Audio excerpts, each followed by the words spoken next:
الحمد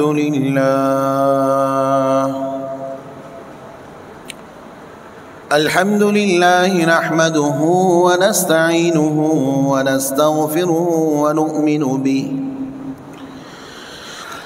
ونؤمن به ونتوكل عليه ونعوذ بالله من شرور أنفسنا ومن سيئات أعمالنا من يهده الله فلا مضل له ومن يضلله فلا هادي له ونشهد أن لا إله إلا الله وحده لا شريك له ونشهد أن سيدنا وسندنا وشفيعنا وحبيبنا ومولانا محمدا أحمد عبده ورسوله أما بعد فقد قال الله تبارك وتعالى أعوذ بالله من الشيطان الرجيم بسم الله الرحمن الرحيم وقلت استغفروا ربكم إنه كان غفارا يرسل السماء عليكم مدرارا ويمددكم بأموال وبنين وقال النبي صلى الله عليه وسلم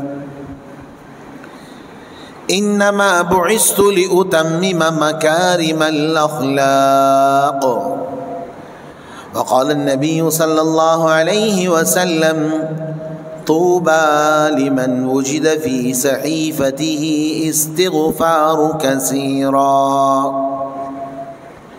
صدق الله العظيم وصدق مولانا الرسول الكريم ونحن على ذلك لمن الشاهدين والشاكرين والحمد لله رب العالمين. محترم سامعین کرام، اللہ رب العزت نے ہم تمام مسلمانوں کے اور اس سے بڑھ کر تمام انسانوں کے مسائل کا حل قرآن کریم میں بیان فرمایا ہے. دنیا میں جب بھی کوئی ایسا لا ينحل مسئلہ ہوتا ہے جس کی سمجھ، جس کی فہم و فراست انسان میں نہیں ہوتی،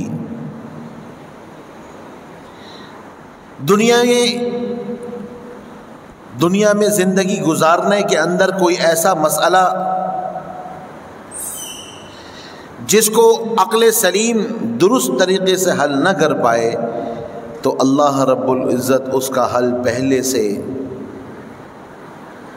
اپنی مبارک وحی میں، قرآن کریم میں یا نبی کریم صلی اللہ علیہ وسلم کے ذریعے اس کا حل بیان فرما چکے ہوتے ہیں. اللہ رب العزت نے کوئی ایسا موقع نہیں رہنے دیا زندگی گزارنے کے اندر جہاں شریعت مطہرہ کے اندر اللہ تعالیٰ نے اس کا حکم بیان نہ کیا ہو.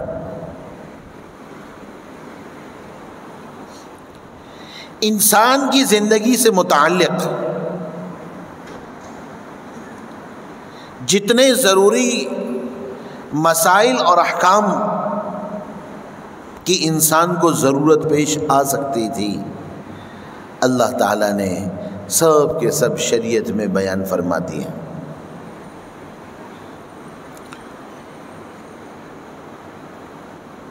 جب فلسفہ بنا، فلسفی کہتے ہیں، فلسفہ اصل میں کہتے ہیں دنیا میں جتنی موجودات چیزیں ہیں، جتنی بھی چیزیں، ان کو جاننے کا نام فلسفہ ہے۔ فلسفہ دنیا کی ساری چیزوں کو جاننے کا نام ایک علم، یا دوسرے لفظوں میں علم کا دوسرا نام فلسفہ رکھا گیا۔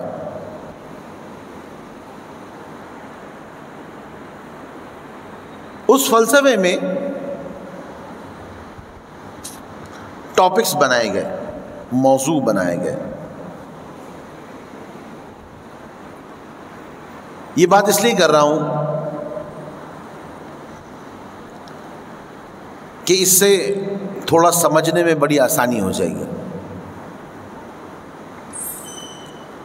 تھوڑا سمجھنے میں بڑی آسانی ہوگی، زیادہ سمجھنے کے لیے پھر زیادہ سمجھنا پڑے گا۔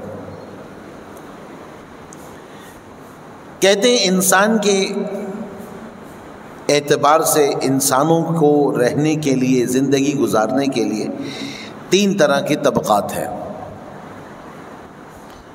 اس کی 3 طرح کی تقسیم ہے۔ ایک یہ کہ ایک انسان خود بحیثیت ایک فرد واحد اس کو کیا کرنا ہے اور کیا نہیں کرنا، اس کو کہا جاتا ہے تہذیب الاخلاق۔ میں مختصر کروں گا۔ نمبر 2،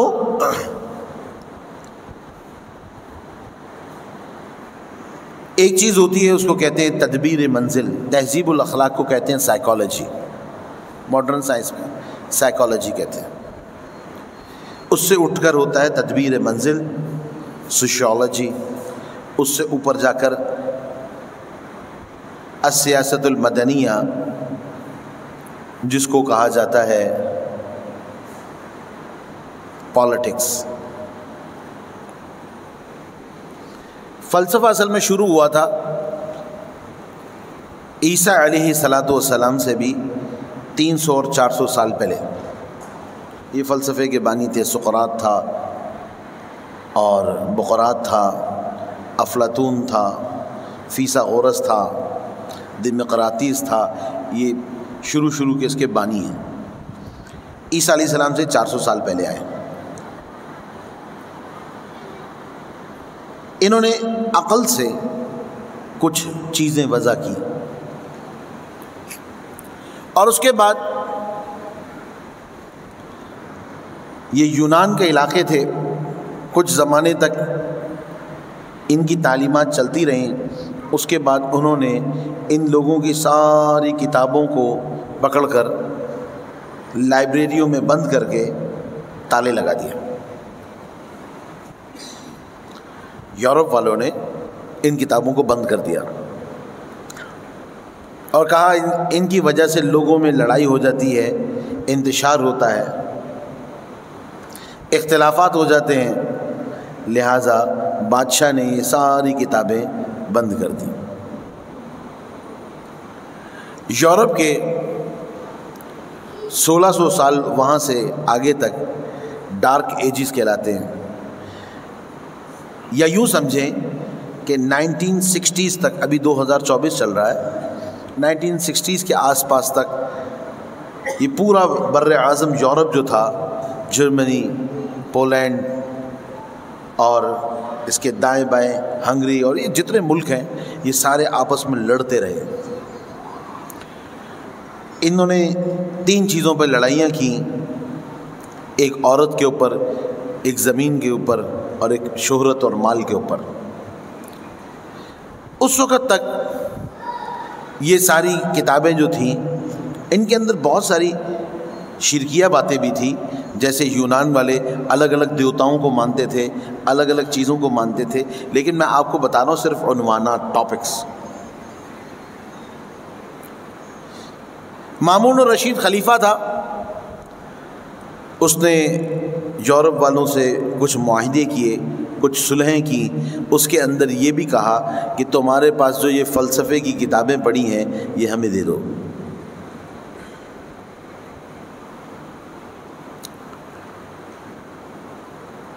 تو ان کے سارے پادری سر جوڑ کر بیٹھ گئے کہ یہ کتابیں مامون الرشید اور ان مسلمانوں کو دینی چاہیے کہ نہیں۔ تو ایک بڑے پادری نے کہا کہ بھائی یہ کتابیں دے دو، یہ کتابیں جہاں جاتی ہیں وہاں لڑائی جھگڑا فتنہ ہو جاتا ہے، دے دو۔ وہ کتابیں ساری بھیجی گئیں، مامون الرشید نے ان کا ترجمہ عربی میں کروایا۔ یہ یونانی زبان تھی، گریک زبان کی کتابیں تھیں۔ ان میں بہت سی اچھی باتیں تھیں، بہت سی غلط باتیں بھی تھیں۔ ایک طبقہ آیا مسلمانوں میں جنہوں نے اس کو سیکھا، بہت اچھے سے سیکھا، سمجھا، لیکن اس کو سیکھنے سمجھنے کے بعد اسلام پر بھی اعتراضات شروع کر دی۔ پھر علماء کرام کا ایک طبقہ آیا، اس نے اس کو دیکھا، ان کتابوں کو پڑھا۔ یہ آیا ہے اسلام میں 200 ہجری کے بعد، 300 صدی ہجری، 200 صدی ہجری کے بعد آیا۔ بہت سارے اس زمانے میں اختلافات پیدا ہو گئے، خلق قرآن کا مسئلہ پیدا ہو گیا، بڑے ٹیڑھے ٹیڑھے مسئلے پیدا ہونا شروع ہو گئے۔ اس کے بعد علماء نے اس کو پڑھا اور کہا یہ بات صحیح نہیں ہے، یہ اچھی ہے، یہ بری ہے، اور پھر وہ ٹاپکس بنائے اور کہا کہ یہ جو انہوں نے باتیں کی اس کے بارے میں اسلام کیا کہتا ہے۔ میں مثال دیتا ہوں، دنیا کے کسی بھی مذہب میں آپ جائیں، وہ بتائے گا کہ ایک انسان کو اچھا انسان ہونا چاہیے، اس کو سچ بولنا چاہیے، جھوٹ نہیں بولنا چاہیے، امانت دار ہونا چاہیے، خیانت نہیں کرنی چاہیے، با ادب ہونا چاہیے، بے ادب نہیں ہونا چاہیے، لیکن اس سے زیادہ کی تشریحات نہیں ملیں گی۔ اب یہ ٹاپک ہے، اسلام نے کیا بتایا ہے؟ اسلام نے اس ٹاپک کو بہت تفصیل سے لیا ہے۔ اسلام نے بتایا کہ ایک انسان بحیثیت انسان اوپر سے سر سے لے کر پاؤں تک اللہ تعالیٰ کے احکامات کا پابند ہے۔ اگر یہ دماغ سے چلنا شروع کریں تو اس کی سوچ صحیح ہونی چاہیے، پاکیزہ ہونی چاہیے، غلط سوچیں نہیں ہونی چاہیے۔ اگر یہ اچھی سوچ رکھے گا تو اللہ تعالیٰ کے ہاں ثواب ملے گا، اور اگر جان بوجھ کر بری سوچ اور برا ارادہ کر لے گا، صرف سوچ پہ نہیں ارادہ کر لے گا، تو گناہ ملے گا۔ ایک آدمی نے یہ سوچ لیا اور نیت کر لی کہ میں یہ عبادت کروں گا، میں آج ایک سپارہ تلاوت کروں گا، اس پوری نیت پر اللہ تعالیٰ اجر اور ثواب نصیب فرما دیں گے ایک پارہ تلاوت کرنے میں۔ لیکن اس نے کوئی غلط چیز دیکھنے کا، فلم دیکھنے کا ارادہ کر لیا، گانا سننے کا ارادہ کر لیا، تو گناہ نہیں ملے گا جب تک گناہ کر نہ لے۔ اپنے ذہنوں کو اچھائی کی طرف لے کے جاؤ، برائی کی طرف نہیں لے جاؤ۔ ہماری سوچ سے شروع کی۔ اپنی آنکھوں کو، تمہاری آنکھیں حلال دیکھیں، حرام نہ دیکھیں۔ ان اللہ یعلم خائنۃ الاعین، یاد رکھنا تمہاری آنکھیں جو بھی غلط دیکھتی ہیں، عرش معلیٰ پر اللہ تعالیٰ بیٹھ کر دیکھ رہے ہیں، بے شک اللہ تعالیٰ جانتے ہیں تمہاری آنکھوں کی خیانت کو۔ تمہاری آنکھیں جو خیانت کریں گی اللہ تعالیٰ کو معلوم ہے، یہ اسلام تربیت کر رہا ہے، بتا رہا ہے۔ تمہارے دلوں میں جو غلط بات آ رہی ہے اللہ تعالیٰ جانتے ہیں۔ کان آ گئے، نیچے آ رہے، کان آ گئے، کہا خبردار غلط چیز مت سننا۔ اللہ تعالیٰ نے یہ کان جائز حلال سننے کے لیے بنائے ہیں، حرام سننا تمہارے اوپر منع کیا ہے۔ فرمایا، حدیث شریف میں آتا ہے، نبی کریم صلی اللہ علیہ وسلم فرماتے ہیں، جو شخص گانے سنے گا، گانا اس گانا سننے سے، لگا کر گانا سن رہا ہے نا، فرمایا نہیں، اس گانا سننے سے اثر یہ ہوگا کہ یہ گانا دل کے اندر، انسان کے دل کے اندر نفاق کو اگا دے گا۔ نفاق کیا ہوتا ہے؟ نفاق کہتے ہیں کہ اوپر سے مسلمان ہے اندر سے مسلمان نہیں ہے. اوپر سے تو اپنے ظاہر سے مسلمان ہے، اپنے باطن سے غیر مسلم میں کافر ہے. یہ نفاق ہے، اس کو منافق کہتے تھے. اللہ کے رسول فرمانے پتہ بھی نہیں چلے گا، پتہ بھی نہیں چلے گا اس مسلمان کے دل میں نفاق اگے گا. اور فرمایا جیسے کھیتی کو پانی دیا جائے تو کھیتی بڑھتی ہے، اگتی ہے، جیسے جیسے گانا سنتا جائے گا نفاق اس کے دل میں اگتا جائے گا، ایمان ختم ہوتا چلا جائے گا، ایمان ختم ہوتا چلا جائے گا. یہ سننا ہے یہ نہیں سننا یہ کوئی نہیں بتا سکتا. آنکھوں میں تمہاری حیا ہو، تمہاری سوچوں میں حیا ہو، تمہارے سننے میں حیا ہو. آپ صلی اللہ علیہ وسلم نے فرمایا اللہ تعالیٰ کے ہاں سب سے بدترین انسان وہ ہے جو فحش گو ہے. سب سے بدترین خلائق کون ہے؟ فحش گو. ہماری زبان فحاشی والی بات نہ کرے، بے حیائی والی بات نہ کریں، غلط بات نہ کریں. ہمیں سکھایا، زبان کو بتایا کیسے چلانا ہے، کیا کہنا ہے کیا نہیں کہنا. آپ صلی اللہ علیہ وسلم نے فرمایا سب سے بدترین جھوٹا آدمی، بدترین آدمی کون ہے؟ وہ آدمی، وہ مرد یا عورت جو میاں بیوی اپنے آپس کے تعلقات کی کوئی بات کسی کو بتا دیں. یہ بات وہ جو میاں بیوی کی خاص رشتے کی بات وہ کسی کو بتائیں، یہ بدترین جھوٹا آدمی اور بدترین آدمی ہے. بتایا زبان سے کیا کہنا ہے کیا نہیں کہنا. آپ صلی اللہ علیہ وسلم نے ایک دن زبان پکڑ کے فرمایا لوگوں تم مجھے دو چیزوں کی ضمانت دے دو کہ تم یہ خلاف شرع اور اللہ کی نافرمانی میں استعمال نہیں کرو گے، اس کو کہیں گناہ میں مبتلا نہیں کرو گے، میں تم کو جنت کی ضمانت دیتا ہوں. دو چیزیں کیا ہیں؟ فرمایا ایک جو دو جبڑوں کے بیچ میں اور دوسری جو دو رانوں کے بیچ میں اگر تم گناہ سے بچے رہو گے اور ان کو غلط استعمال کرنے سے بچے رہو گے تمہیں جنت کی ضمانت دیتا ہوں. اسلام نے ایک انسان کی تربیت کی ہے، ایک بچے سے لے کر بڑے کی تربیت کی ہے. دیکھو زندگی کیسے گزارنی ہے، زندگی اللہ کے احکامات کے مطابق گزارنی ہے. اللہ کو راضی کر کے جانا ہے، اللہ کو ناراض کر کے نہیں جانا. تمہارے آنے کا مقصد یہاں مال دولت شہرت زمینیں جائیدادیں فیکٹریاں کاروبار کارخانے دکانیں بنانا نہیں ہے. تمہارے آنے اور یہاں سے جانے کا ایک مقصد ہے، اس مقصد کو سمجھ لو، وہ ہے اللہ کو راضی کر کے جانا، اللہ کی رضا والی زندگی گزارنا. جانے کا یہ مطلب نہیں ہے کہ آخر میں توبہ کر لیں گے. بس جی دعا کریں اللہ تعالیٰ توبے کی توفیق دے. اور ایک صاحب نے چند دن پہلے کہا اللہ تعالیٰ موت سے پہلے توبہ کی توفیق دے دے. مطلب موت تک تو توبہ نہیں کرنی، اس سے بس تھوڑی دیر پہلے ہم روکیں گے ملک الموت کو، تھوڑی دیر رک جا بھائی ابھی ہم توبہ کر لیں. نعوذ باللہ من ذالک. اپنی زندگی کو اللہ کی اطاعت کے مطابق گزارنا ہے. اس کو کہتے ہیں تہذیب الاخلاق سائیکالوجی. اسلام میں بتایا کہ اگر کسی آدمی کا مسئلہ کہیں ذہنی ڈپریشن کا ہے، کہیں مالیاتی مسائل کا ہے، کہیں اس کو یہ ہے کہ میری اولاد نہیں ہو رہی، کہیں کسی کو رہنے کا گھر نہیں مل رہا. انسان کی پرابلمز ہے نا. کاروبار ہے تو کاروبار چل نہیں رہا، دکان ہے تو دکان چل نہیں رہی، کارخانہ ہے تو صحیح چل نہیں پا رہا، کہیں آرڈر نہیں مل رہا، کہیں آرڈر مل رہا ہے مزدور اور کاریگر نہیں مل رہے، کہیں یہ دونوں چیزیں ہیں تو کرائے اور خرچے بہت زیادہ، بچت نہیں ہو رہی. انسان دنیا میں جب تک رہے گا نا تو کچھ نہ کچھ پریشان ضرور رہے گا. شیخ سعدی رحمہ اللہ فرماتے ہیں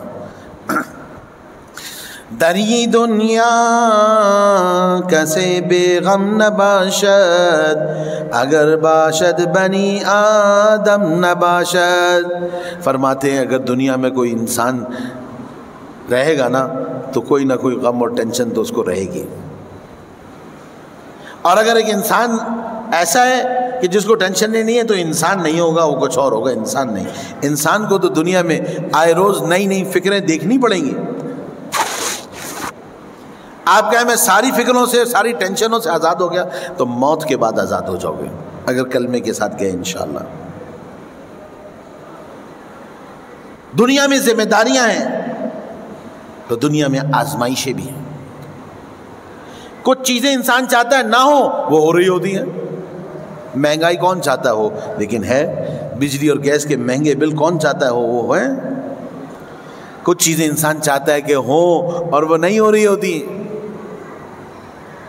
اس کو اللہ تعالیٰ کی برکت چاہیے، اس کو رحمتیں چاہیے، اس کو انعامات چاہیے، اس کو خوب عزت بھی چاہیے، اس کو مرتبہ بھی چاہیے، اس کو مال بھی چاہیے، اس کو دولت بھی چاہیے، اس کو اولاد بھی چاہیے، اس کو گھر بار بھی چاہیے، اس کو عیش و عشرت کا سامان بھی چاہیے، لیکن نہیں مل رہا. یہاں آ کر انسان دو چیزوں میں بٹ جاتا ہے. اس کے حل کے دو طریقے شریعت نے بیان کیا. یوں کہہ لیں، پہلی چیز حدیث شریف میں آتا ہے، جناب نبی کریم صلی اللہ علیہ وسلم نے فرمایا کن فی الدنیا کأنک غریب. آپ صلی اللہ علیہ وسلم نے فرمایا کن فی الدنیا کأنک غریب او عابری سبیل. آپ صلی اللہ علیہ وسلم نے فرمایا دنیا میں ایسے رہو جیسے کہ کوئی مسافر ہو یا کوئی راہ گزرنے والا.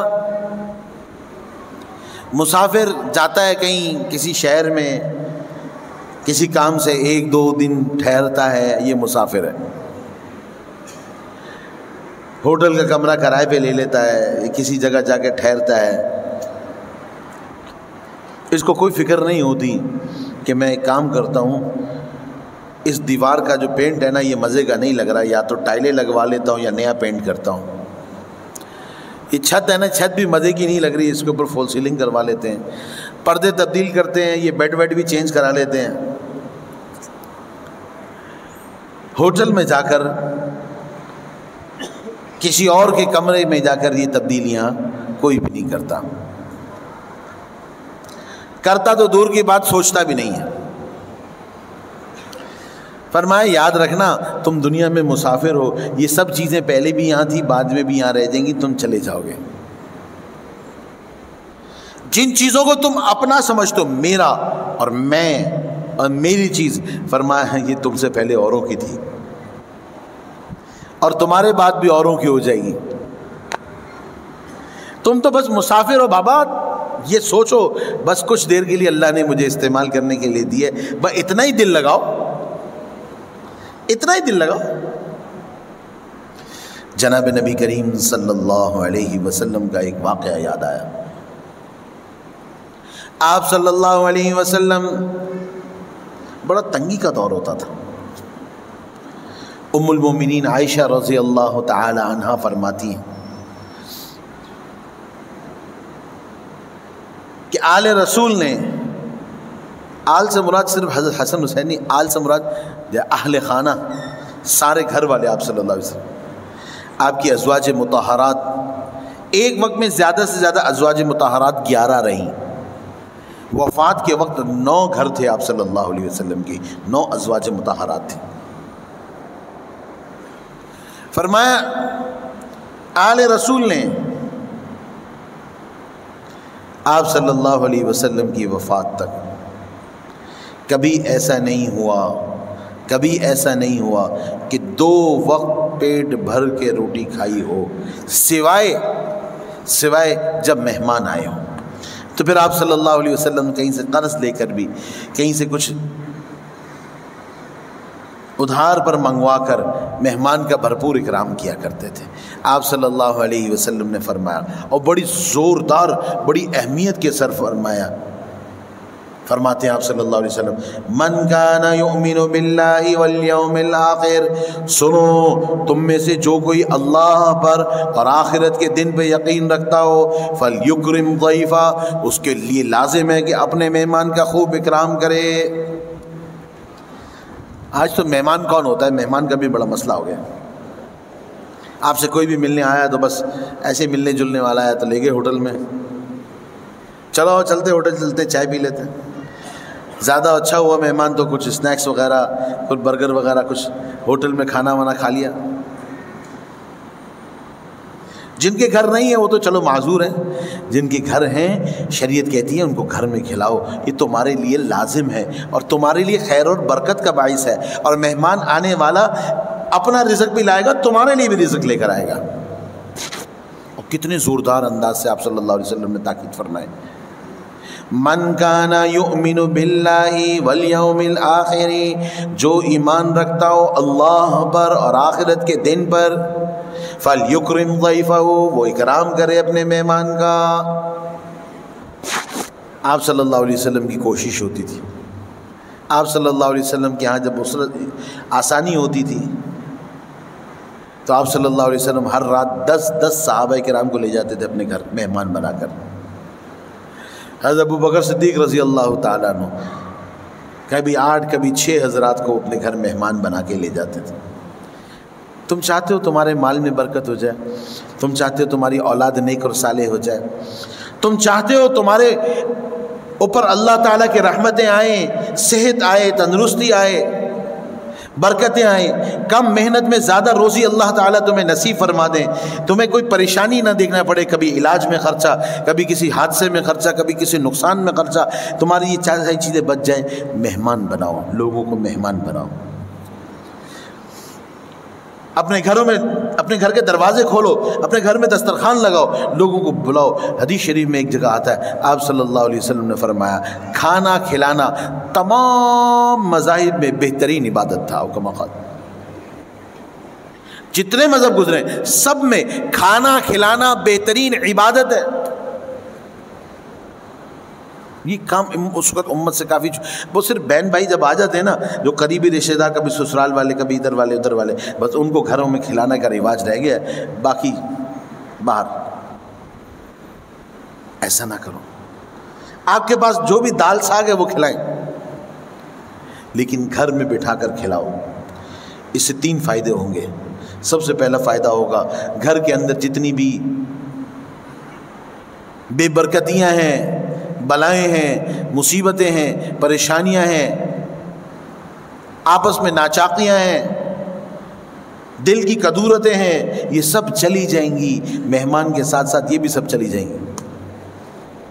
دوسرا، مہمان باعث رحمت ہے، وہ لائے گا اپنا رزق بھی لائے گا، تمہارے بھی رزق میں برکت کر دے گا اللہ تعالیٰ کے حکم سے۔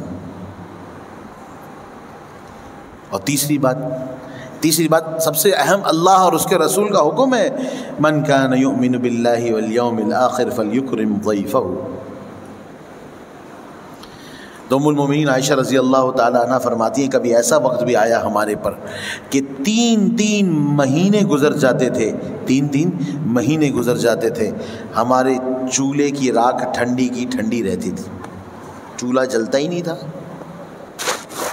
ایسا وقت بھی اسلام پر آیا، بڑی قربانیوں کے ساتھ اسلام آیا۔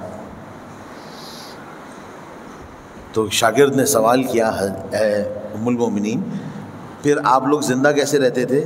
فرمایا بس کھجور کھاتے تھے اور پانی پیتے تھے۔ تو اس وقت اور اس دور کا واقعہ ہے، ایک دن ایک شخص نے حضرت علی رضی اللہ تعالی عنہ کی دعوت کی، حضرت علی رضی اللہ تعالیٰ عنہ کے لیے دعوت کی۔ دعوت کے 2 طریقے ہوتے ہیں، ایک طریقہ یہ ہوتا ہے کہ آپ گھر پہ بلائیں، ایک طریقہ یہ ہوتا ہے کہ آپ دعوت بنا کے دوسرے کے گھر بھیج دیں۔ آج میری طرف سے دعوت ہے اور دعوت بنا کر، کھانا بنا کر اس کے گھر بھیجا جائے۔ دونوں طریقے اسلام میں، بلاؤ گے بٹھا کر کھلاؤ گے تو اور اچھا ہے، نہیں ہے گھر میں بٹھانے کی جگہ۔ آپ صلی اللہ علیہ وسلم نے فرمایا، مفہوم ہے روایت کا، تم میں سے ہر شخص اپنے پڑوسی کا خیال رکھے، اور فرمایا سالن میں کچھ پانی زیادہ ڈال دو، اس کا شوربہ بن جائے، اپنے پڑوسن کو، اپنی پڑوس کو دے دو۔ اور دوسری طرف فرمایا خبردار تمہاری کوئی پڑوسن تمہیں بکری کا کھر بھی اگر بھیج دے نا، تھوڑا سا سالن بھیج دیا کچھ آیا، تو اس پہ برا مت منانا، اس پہ یہ کھر میں ہوتا کیا کھانے کے لیے، ذرا سی کھال سی ہوگی، فرمایا اس کو خندہ پیشانی کے ساتھ لے، اور فرمایا جب کوئی تمہاری دعوت کرے تو تم اس کا بدلہ دو، اور بدلہ یہ ہے کہ تم اس کے لیے دعائیں کرو۔ آپ صلی اللہ علیہ وسلم نے ایک جگہ موقع پہ فرمایا صحابہ کرام سے، یہ تمہاری اس نے دعوت کی، تم نے اس کو بدلہ دیا؟ صحابہ کرام نے کہا حضرت کیا بدلہ دینا ہے دعوت کا؟ فرمایا تم اس کے لیے دعا کرو، تو ہمیں طریقے سکھائے آپ صلی اللہ علیہ وسلم، پڑوسیوں کا خیال رکھو۔ فرمایا ما زال جبریل یوصینا بالجار، جب بھی حضرت جبرائیل علیہ السلام آتے ہیں مجھے کہتے ہیں پڑوسی کا خیال رکھو۔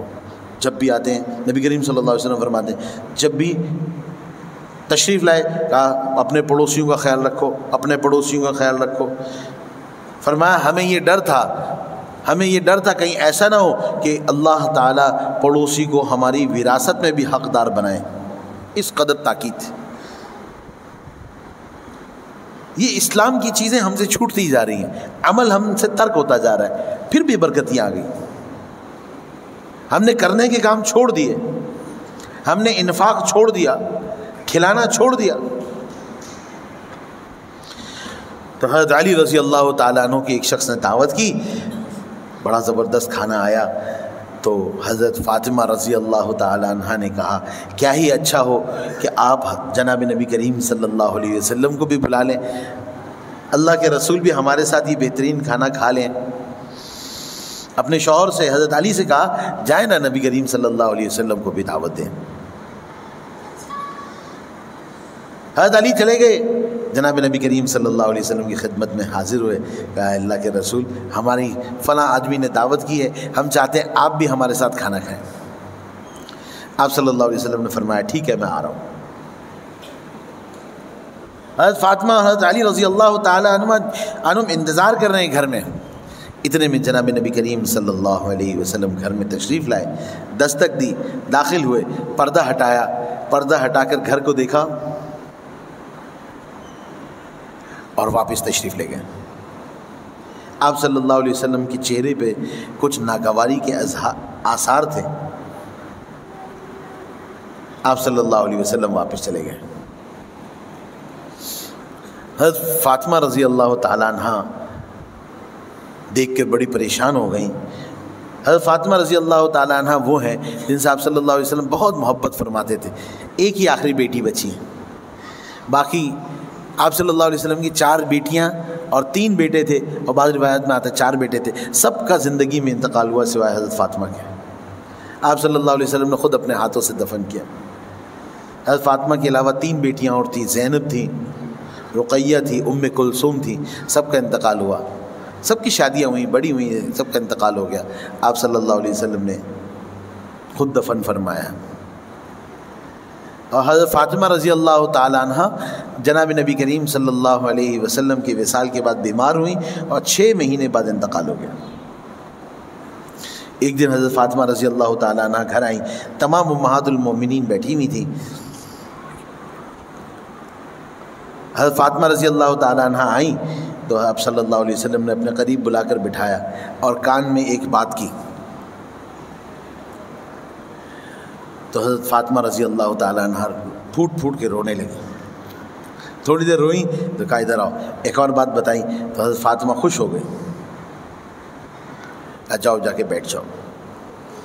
آپ صلی اللہ علیہ وسلم کے وصال کے بعد ایک دن ام المومنین عائشہ رضی اللہ تعالیٰ عنہ نے حضرت فاطمہ رضی اللہ تعالیٰ عنہ سے کہا میں ایک بات پوچھنا چاہتی ہوں، مجھے کوئی حق نہیں ہے آپ سے پوچھنے کا، اور آپ مناسب سمجھے تو جواب دے دیں، مناسب نہ سمجھے تو جواب نہ دیں۔ پوچھا کیا بات ہے؟ اے والدہ بتائیے کیا بات ہے؟ کہا سوال یہ ہے کہ ایک دن ایسا موقع آیا، آپ صلی اللہ علیہ وسلم نے آپ کو بتائی ایک بات کان میں، پھر آپ روئیں، پھر آپ کو ایک بات بتائی آپ خوش ہو گئیں۔ کہا ہاں ہوا یہ کہ حضرت نبی کریم صلی اللہ علیہ وسلم نے فرمایا مجھ سے کہ جبرائیل امین آئے تھے اور انہوں نے مجھے بتایا کہ آپ کے اب جانے کا وقت قریب ہے۔ تو اپنے والد کی رحلت کا اور موت کا سن کر میں رو پڑی، اور اس کے بعد جب میرا تھوڑا غم ہلکا ہوا تو آپ صلی اللہ علیہ وسلم نے فرمایا کہ انہوں نے یہ بھی بتایا کہ میرے بعد میرے اہل خانہ میں سب سے پہلے ملنے والی تم ہوگی۔ تو پھر میں خوش ہو گئی کہ بس یہ جدائی کا وقت کم ہی رہے گا۔ تو حضرت فاطمہ رضی اللہ تعالیٰ عنہ پھر بیمار رہیں اور 6 مہینے بعد حضرت فاطمہ رضی اللہ تعالیٰ عنہ سیدۃ نساء اہل الجنہ کا وصال ہو گیا۔ تو نبی کریم صلی اللہ علیہ وسلم کے واپس جانے پر حضرت فاطمہ بڑی پریشان ہو گئی. حضرت علی سے کہا جلدی سے جاؤ کہ دیکھو پوچھو تو صحیح یہ اللہ کے رسول کس بات پہ ناراض ہو گئے, ہم سے ناراض ہو گئے. حضرت فاطمہ رضی اللہ تعالی عنہ کی پریشانی کو دیکھ کر اور آپ صلی اللہ علیہ وسلم کی جانے کو دیکھ کر فوراً حضرت علی رضی اللہ تعالیٰ عنہ گئے.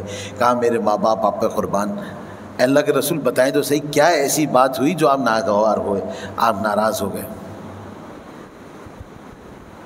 کیا اللہ کے رسول کی بیٹی کا گھر ہے, ایسا مبارک گھر ہے, حضرت حسن اور حضرت حسین کے نانا ان کے گھر سے ناراض ہو کر چلے گئے, وجہ کیا ہے؟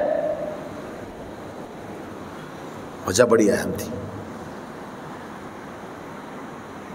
آپ صلی اللہ علیہ وسلم نے فرمایا اللہ تعالیٰ نے کسی نبی کے لائق یہ نہیں رکھا کہ وہ ایسے گھر میں داخل ہو جس کی در و دیوار منقش ہو, جس کے پردے منقش ہوں, ایسی منقش سے کہتے ہیں ڈیزائن بنا ہوتا. تو حضرت علی واپس آئے, دیکھا ایک کپڑا کہیں سے آیا تھا تو حضرت فاطمہ نے اس کا پردہ بنایا تھا.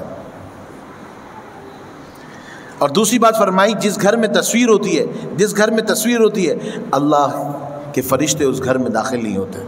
تو اس پردے پر ایک تصویر سے بھی بنی ہوئی تھی. حضرت علی رضی اللہ تعالیٰ نے اس کو اتارا, اس کو پھاڑ دیا. پھر آپ صلی اللہ علیہ وسلم کو دعوت دینے گئے. آپ صلی اللہ علیہ وسلم تشریف لائے اور کھانا کھایا. اب ہمارے گھروں میں کتنے نقش و نگار ہیں, ہمارے گھروں میں کتنی زیرو کی تصویر ہے. اگلی حدیث سنیں, یہ تو حضرت فاطمہ کا گھر تھا. ایک دن جناب نبی کریم صلی اللہ علیہ وسلم اپنے گھر ام المومنین حضرت عائشہ رضی اللہ تعالیٰ عنہ والے گھر عنہ کے گھر تشریف لائے. آپ صلی اللہ علیہ وسلم تشریف لائے اور آپ کے دروازے سے داخل ہوتے ہی بڑے ناگواری کا اظہار کیا اور تشریف لے گئے. ام المومنین عائشہ رضی اللہ تعالیٰ عنہ بڑی پریشان ہوئی. پوچھوایا اللہ کے رسول کیا بات ہو گئی؟ فرمایا یہ جو پردہ تم نے لگایا ہے اس پہ تصویر بنی ہوئی ہے. حضرت جبرائیل آئے ہیں اور فرماتے ہیں حضرت جبرائیل ہم ایسے گھر میں داخل نہیں ہو سکتے جس گھر میں تصویر ہو. ام المومنین فرماتی ہیں کہ میں نے ارادہ کیا اس کو ختم کر دیں. تو حضرت جبرائیل نے فرمایا, نبی کریم صلی اللہ علیہ وسلم فرماتے ہیں, جبرائیل فرماتے ہیں اس کا سر کاٹ دو. فرمایا اس کا سر کاٹ کر اس کپڑے کا اوپر سے سر کاٹ دیا اور پھر چھوٹا کپڑا بنا, اس کے میں نے تکیے کے غلاف بنا لیا اور وہ جو سر والا کپڑا تھا اس کو ہٹا کر گھر کا سامنے پائیدان بنا لیا, پاؤں رکھنے کی جگہ بنا دی. پھر آپ صلی اللہ علیہ وسلم گھر میں تشریف لائے. کیوں؟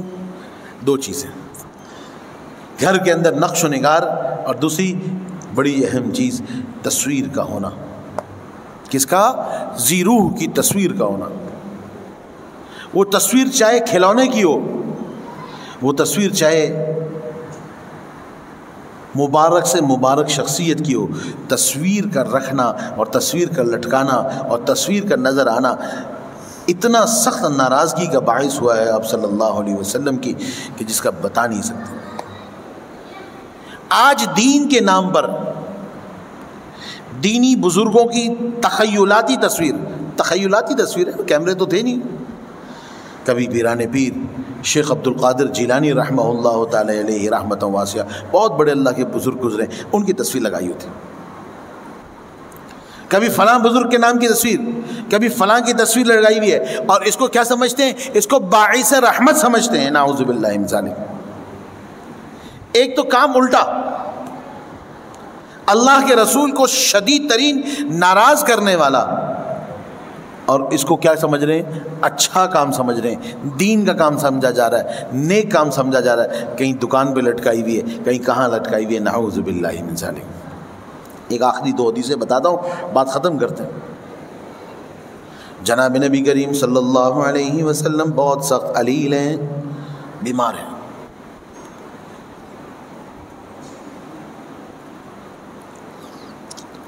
مرض الوفات میں آپ صلی اللہ علیہ وسلم کو بہت تیز بخار ہو گیا, شدید بخار ہے, بخار ٹوٹ نہیں رہا.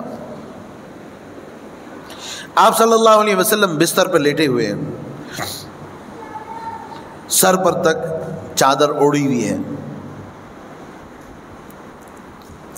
ارد گرد امہات المومنین آپ صلی اللہ علیہ وسلم کے ازواج مطہرات بیٹھی ہوئی. ام حبیبہ رضی اللہ تعالی عنہ فرماتی ہیں غالباً ہم لوگ پہلے ہجرت کر کے گئے تھے حبشہ، اسلام کی پہلی ہجرت ہوئی حبشہ، 80 سے 86 افراد حبشہ گئے تھے، بعد میں مدینہ منورہ ہجرت فرمائی. فرمایا کہ ہم جب حبشہ ہجرت کر کے گئے تھے تو وہاں ہم نے کلیسا دیکھے، گرجا گھر، چرچ. ان چرچوں کے اندر تصویریں تھیں. مسجد میں جیسے تصویر کا کوئی تصور نہیں ہے، مسلمانوں کی ہاں عبادت گاہ میں تصویر کا تو تصور نہیں تھا. خود بیت اللہ شریف کے اندر تصویریں نہیں تھی، بت تھے، تصویریں نہیں تھیں. کہاں وہ دیواروں پہ تصویریں بنی ہوئی تھیں، لوگ وہاں پر عبادت کر رہے تھے اور وہاں تصویریں لگی ہوئی تھیں. تو جناب نبی کریم صلی اللہ علیہ وسلم نے چہرہ اقدس سے چادر ہٹائی اور فرمایا مجھے بٹھاؤ. آپ صلی اللہ علیہ وسلم کو بٹھایا گیا. آپ صلی اللہ علیہ وسلم نے فرمایا کانوا عبادا صالحین، یہ سارے کے سارے لوگ جن کی تصویریں دیکھی یہ سب اللہ تعالیٰ کے بڑے نیک لوگ تھے. یہ تصویریں نیکوں کی طرف منسوب ہیں. اذا ماتوا بنوا علی قبرہم مسجدا، جب یہ لوگ نیک لوگ مر گئے تو انہوں نے ان کی قبروں کو سجدہ گاہ بنا لیا، ان کی قبروں پہ سجدے شروع کر دیے. اولئک شرار الخلق عند اللہ، یہ لوگ اللہ تعالیٰ کے ہاں دنیا کے بدترین خلائق لوگ ہیں. وہ لوگ جو اولیاء کی تصویریں بناتے ہیں، وہ لوگ جو اولیاء اللہ کی قبروں کو سجدہ گاہ بناتے ہیں، چاہے وہ سجدہ تعظیم کا ہو یا عبادت کا ہو. فرمایا اللہ کے رسول نے ایسی بیماری کی حالت میں بھی فرمایا رکو بٹھاؤ، سنو بات، اولئک شرار الخلق عند اللہ، یہ تصویریں بنانے والے دنیا کے بدترین لوگ ہیں. شرار الخلق، شریر ترین لوگ ہیں جو دنیا کے اندر نیکوں کی تصویریں بناتے ہیں. نعوذ باللہ من ذالک. کس نے اجازت دی تصویریں بنانے کی؟ تمام اولیاء اللہ، دین کے تمام بزرگان دین، وہ بے دینی ختم کرنے آئے تھے، بے دینی لانے تھوڑی آئے تھے. یہاں تک کہ جناب نبی کریم صلی اللہ علیہ وسلم نے فرمایا ایک دن جبرائیل علیہ السلام تشریف لائے اور گھر میں آئے اور واپس چلے گئے. اللہ کے رسول پریشان تھے کہ حضرت جبرائیل کا آنے کا وقت ہے. وہ وعدہ خلافی نہیں کرتے، وہ ہماری طرح لیٹ نہیں ہوتے تھے. آپ صلی اللہ علیہ وسلم گھر سے باہر تشریف لائے، دیکھا حضرت جبرائیل علیہ السلام باہر کھڑے ہیں. پوچھا کیا ہوا، آپ آئے نہیں؟ کہا اللہ کے رسول گھر میں کتے کا چھوٹا سا بچہ ہے، پلا. جس گھر میں تصویر ہو، زیرو کی تصویر اور پلا ہو، کتا ہو، ہم اس گھر میں داخل نہیں ہو سکتے. یہ روح الامین ہے، رحمتوں کے فرشتوں کے سردار ہیں. فرمایا ہم اس گھر میں داخل نہیں ہو سکتے. یہ گھر نبی الرحمہ کا گھر ہے، امام الانبیاء کا گھر ہے، لیکن فرمایا یہ چیز ہوگی تو حضرت ہم یہاں بھی نہیں آ سکتے. آپ صلی اللہ علیہ وسلم گھر کے اندر تشریف لے گئے. پتہ چلا حضرت حسن یا حسین میں سے کوئی ایک کھیلتے ہوئے باہر سے چھوٹا سا کتے کا پلا لے آئے. آپ صلی اللہ علیہ وسلم، حدیث شریف میں آتا ہے، بخاری شریف میں، فرمایا اوہ اوہ نکالا، کر کے نکالا اس کو اور پانی منگوایا، پانی جگہ ڈلوا کر دھلوائی ساری جگہ. پھر حضرت جبرائیل علیہ السلام گھر کے اندر تشریف لائے. حضرت جبرائیل کو دروازوں کی ضرورت نہیں ہے، لیکن فرمایا اس جگہ پر نہیں آئیں گے جہاں تصویر ہوگی، جہاں کتا ہوگا. اور تیسری بات فرمائی جہاں پر وہ ناپاک آدمی ہوگا جس کو اتنا وقت ملا ہے کہ وہ غسل کر کے پاک ہو سکے اور وہ نہیں ہوا، ہم اس گھر میں اللہ کے رسول جا ہی نہیں سکتے. تو جب اللہ کے رحمت کے فرشتے نہیں آئیں گے تو پھر شیاطین آئیں گے، پھر ان گھروں میں لڑائیاں بھی ہوں گی، ان گھروں میں ناچاکیاں بھی ہوں گی، اس گھر میں بے برکتی بھی ہوگی، اس گھر میں ناجائز اور حرام بھی ہوگا. کیونکہ شیاطین کا غلبہ، وہ غلط طرف ابھارتے رہیں گے، غلط خیالات دل میں ڈالتے رہیں گے. سب سے پہلے مسلمان کے گھر میں کسی قسم کی ذی روح کی تصویر نہیں ہونی چاہیے، چاہے وہ انسان ہو، چاہے وہ بندر ہو، چاہے وہ بلی ہو، چاہے وہ کارٹون ہو. یاد رکھنا اور ایک زمانے پہلے ایک واسطہ پڑا ہمارا ایک مخلوق سے، تو اس نے بتایا کہ یہ جو مورتیاں ہوتی ہیں، چھوٹی چھوٹی مورتیاں، اس میں سارے شیاطین آباد رہتے ہیں، 30 ہزار گھرانے یہ مورتیوں کے اندر، اور یہ جو دیوار پہ لگی ہوئی تصویریں ان میں آباد رہتے ہیں۔ تصویر ہلکی چیز نہیں ہے، یاد رکھنا۔ کہیں علماء کا اختلاف ہے، تو اس بات پہ تو اختلاف ہے کہ یہ ڈیجیٹل تصویر جو موبائلوں کے اندر ہے یہ تصویر کے اندر ہے کہ نہیں، لیکن یاد رکھنا جب یہ پوسٹر پر تصویر آ جاتی ہے تو یہ مطلق حرام ہے، اس کی حلت پہ کسی کا کوئی اختلاف نہیں ہے۔ جب تک موبائل میں ڈیجیٹل فارم میں تصویر ہے نا، اس کے بارے میں بعض علماء کہتے ہیں یہ تصویر ہے، بعض کہتے ہیں نہیں ہے، کہ اس کا وجود نہیں ہے، اسکرین سے غائب ہو جاتی ہے، اس کا ہارڈ وجود نہیں ہے، ہارڈ کاپی نہیں ہے۔ لیکن جب آپ نے اس کو پرنٹ کر لیا، جب آپ نے اس کا پینافلیکس بنا لیا، جب آپ نے اس کو کاغذ پہ پرنٹ کر لیا، کسی بھی طریقے سے جب وہ پرنٹ ہو گئی تو وہ حرام ہے۔ مجبوری میں ہے تو اللہ تعالیٰ معاف فرمائے، اگر واقعی کوئی مجبوری ہے، پاسپورٹ ہے، یہ چیزیں، یہ مجبوری ہے، مجبوری میں گناہ معاف ہوگا، حرام حلال نہیں ہوگا۔ قرآن کریم میں اللہ تعالیٰ فرماتے ہیں فَمَنِ اسْتُرَّ غَيْرَ بَاغٍ وَلَا عَادٍ فَلَا إِثْمَ عَلَيْهِ، جو انسان انتہائی مجبور ہو گیا، نہ اللہ کے دین سے بغاوت کر رہا ہے، نہ سرکشی کرتے ہوئے گناہ کر رہا ہے، فَلَا إِثْمَ عَلَيْهِ، اس کو گناہ نہیں ملے گا۔ حرام تو حرام رہے گا، ایک انسان کے پاس کھانے کا کچھ نہیں ہے سوائے حرام کے، زندگی اور موت کا مسئلہ، اس نے حرام کھا لیا تو گناہ نہیں ہے، یہ حرام تو تھا اور حرام ہے اور حرام ہی رہے گا۔ وہ تمام، اب تو عجیب دور آ گیا، لوگ دین کو سمجھنا چھوڑ گئے، مسجدوں کے باہر بھی وہ پینافلیکس لگائے ہوتے ہیں، یہ پوسٹرز لگائے ہوتے ہیں، اس میں کسی نیک عالم دین کی کسی کی تصویر ہے۔ بھائی یہ حرام تھا، حرام ہے اور حرام ہی رہے گا، کوئی مانے نہ مانے، کسی نیک برے کسی کی بھی تصویر ہو، شریعت کے کسی قانون سے یہ حلال نہیں ہے۔ اختلاف کسی علماء کا ہے ہی نہیں، اختلاف صرف ڈیجیٹل تصویر کے اندر ہے، چاہے وہ سیاسی ہو یا غیر سیاسی ہو، غلط ہے۔ علماء کا کام ہے بتائیں یہ غلط ہو رہا ہے، یہ ناجائز ہو رہا ہے اور یہ حرام ہو رہا ہے، ہٹاؤ اس تصویر کو، تصویر لگانے کی کوئی ضرورت نہیں۔ دعا فرمائے اللہ تعالی ہم سب کو اپنے گھروں کو پاک کرنے کی توفیق نصیب فرمائے، سنت کے مطابق گھروں کو بنانے کی توفیق نصیب فرمائے، غلط کو غلط سمجھنے کی توفیق نصیب فرمائے اور غلط سے بچنے کی توفیق نصیب فرمائے۔ وآخر دعوانا الحمدللہ رب العالمین۔